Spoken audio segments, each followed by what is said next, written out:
ಒಂದು ಕಡೆ ಗ್ರಾಮ ಸಭೆ, ಇನ್ನೊಂದು ಕಡೆ ಕಪ್ಪು ಪಟ್ಟಿ ಧರಿಸಿ ಮೌನ ಪ್ರತಿಭಟನೆ. ಇವೆಲ್ಲ ದೃಶ್ಯ ಕಂಡು ಬಂದಿದ್ದು ತುರುವೇಕೆರೆಯಲ್ಲಿ.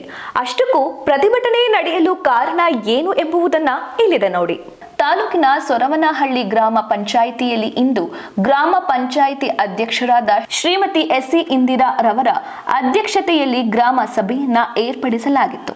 ಈ ಗ್ರಾಮ ಸಭೆಗೆ ನೋಡಲ್ ಅಧಿಕಾರಿಯಾಗಿ ತಾಲೂಕು ಅಕ್ಷರ ದಾಸೋಹ ಸಹಾಯಕ ನಿರ್ದೇಶಕರಾದ ರವಿಕುಮಾರ್ ಅವರು ಭಾಗವಹಿಸಿದರು.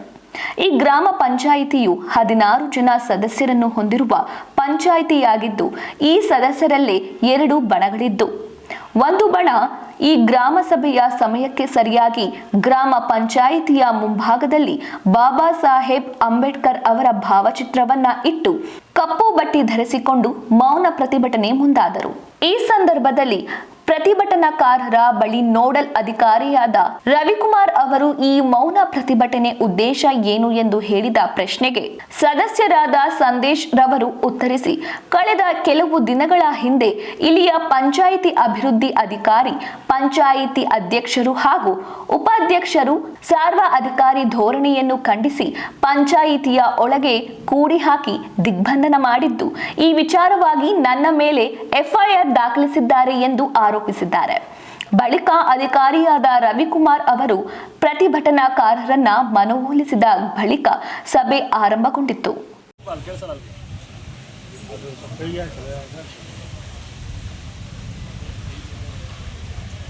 ಇಂದಿನ ಸಾಮಾನ್ಯ ಸಭೆಯಲ್ಲಿ ಗ್ರಾಮ ಸಭೆ ಮಾಡಬೇಕು ಅಂತ ನಿರ್ಣಯ ಮಾಡಿಲ್ಲ.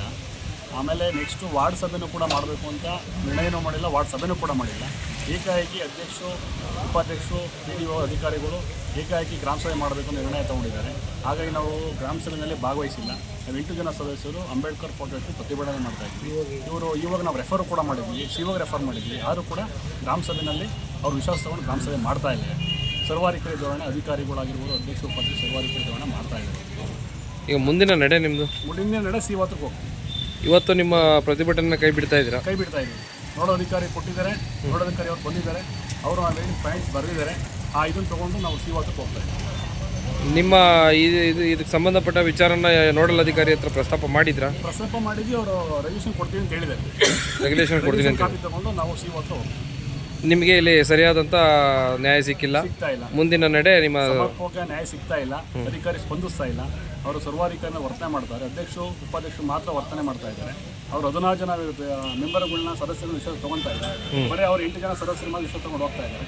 ಇನ್ನು ಬಾಕಿ ನಮ್ಮ ಕಥೆ ಏನಾಗಿದೆ? ನಾವು ಜನಗಳಿಗೆ ಹೆಂಗೆ ನ್ಯಾಯ ಕೊಡಿಸೋದು, ಕೆಲಸ ಹೆಂಗೆ ಮಾಡೋದು ಜನಗಳ ಹತ್ರ? ಒಟ್ಟಾರೆ ಸರ್ವಾಧಿಕಾರ ಧೋರಣೆ ಮಾಡ್ತಾ ಇದ್ದಾರೆ. ನ್ಯಾಯ ಬೇಕಷ್ಟೇ, ಜನಗಳಿಗೆ ಕೆಲಸ ಆಗಬೇಕು. ಸಾರ್ವಜನಿಕ ಯಾವ ರೀತಿ ನ್ಯಾಯ ಅಂದರೆ ನಿಮ್ಮ ಉದ್ದೇಶ, ಇದರಿಂದ ಈಗ ಪ್ರತಿಭಟನೆ ಉದ್ದೇಶ ಇದು ಅಕ್ರಮಗಳ ಬಗ್ಗೆನಾ ಅಥವಾ ಏನಾದರೂ ನಿಮಗೆ ಇರ್ಬೋದು? 2021 ತನಿಖೆ ಆಗಲಿ, ಯಾರು ಏನು ಮಾಡಿದ್ದಾರೆ. 2021 ಜನವರಿಯಿಂದ ತನಿಖೆ ಆಗಲಿ, ಯಾರು ಅಧ್ಯಕ್ಷರು ಏನೇನಾಗುತ್ತೆ ತನಿಖೆನೂ ಆಗಲಿ, ಅಕ್ರಮವೂ ಇರ್ಬೋದು, ತನಿಖೆ ಆಗಲಿ. ನಮ್ಗೆ ಯಾವುದೇ ಒಂದು ಮಾಹಿತಿ ಕೊಡ್ತಾ ಇಲ್ಲ. ನಾವು ಯಾವುದೋ ಒಂದು ಮಾಹಿತಿ ಬೇಕು ಅಂತ ನಾವು ತಾಲೂಕು ಪಂಚಾಯತ್, ಜಿಲ್ಲಾ ಪಂಚಾಯತ್ ಹೋಗೋ ಪರಿಸ್ಥಿತಿ ಯಾವುದೋ ಮಾಹಿತಿ ಕೊಡಿಸ್ತಾ ಇಲ್ಲ. ಆದರೂ ಜನಪ್ರತಿನಿಧಿಗಳು ನೀವು ಇಲ್ಲಿ ಕೂತ್ಕೊಂಡು ಇವತ್ತು ಪ್ರತಿಭಟನೆ ಮಾಡ್ತಾ ಇದ್ದೀರಾ, ಇದ್ರ ಬಗ್ಗೆ ಇವಾಗ ಏನಾದರೂ ನಿಮ್ಮ ಮಾಹಿತಿ ಕೊಟ್ಟಿದ್ದೀರಾ?